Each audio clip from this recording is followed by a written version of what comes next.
Hello everybody, I see most of you around, but for those of you that don't know me, my name is Cassie Page and I am a personal banker at our university location. Today I would like to talk to you guys about ways that we can improve our signed over check policy. I've come up with 3 good proposals that I think would be a more effective way for this service. The first would be to require the customer to have equal funds in their account for 48 hours after accepting the check. Secondly, we could create a more simple and faster way for the customer to add somebody else to their account. And lastly, we could offer fresh start checking for those people that need to start over. And with the 48-hour period, this will allow time for the check status to return. And with those funds in the account, if the check was to return as insufficient or fraud, we would be able to get the funds back and we wouldn't lose money as a bank. And also, the customer would not get check return fees or like the police report that comes along with fraudulent checks. All around it would protect both the customer and the bank. And secondly, with the simpler way to add somebody to their account, right now, we require all owners to come sit down with the personal banker, update all the information, new agreement, new signature card, and all that. Well, that's one of the main reasons why people just sign checks over, because nobody has time to do all that. We all have different work schedules, and they don't always line up for everybody to come down and sit down.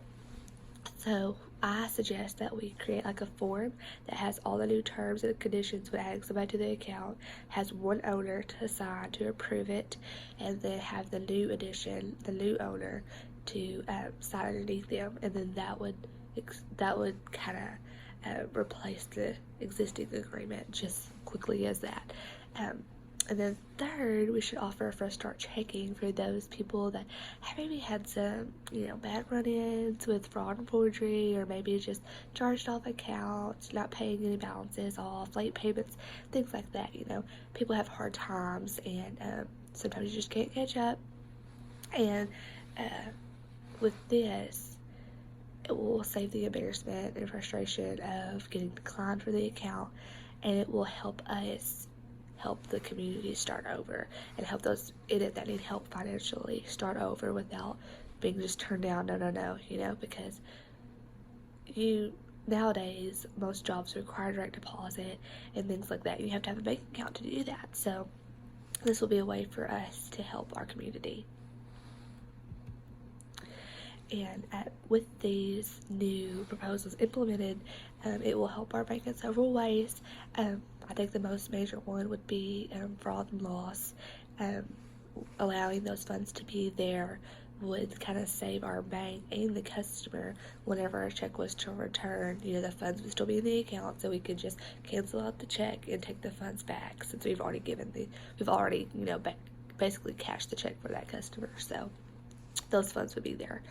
And this would also help the teller outage and suspense, because when a check returns, like I just said, the teller has already given the cash to the customer. So without them having an account there, we don't have a way to track them and say, hey, this check actually was fraudulent, we need those funds back, and things like that. So this way the tellers would be more secure in their position, because with this new service, we could cover the tellers as well. And I believe all these ways would build our customer base, because the simpler way to add somebody, that's adding a customer, and offering the fresh start checking will build our customer base in a way that other banks won't allow people that have bad past, have an account there, and we will. So that would make us stand out in the community and show that we want to help our community and we are involved. And with all that overall, all the community involvement and the building of the customer base would really make our satisfaction rating go up. That's what we would want, So that was my proposal, and I thank you for taking your time to listen to it. My email is cassiepage@ftb.net. I have attached my extension, my phone number to my personal phone. So if you would like to ask me any questions, I'll be happy to answer them.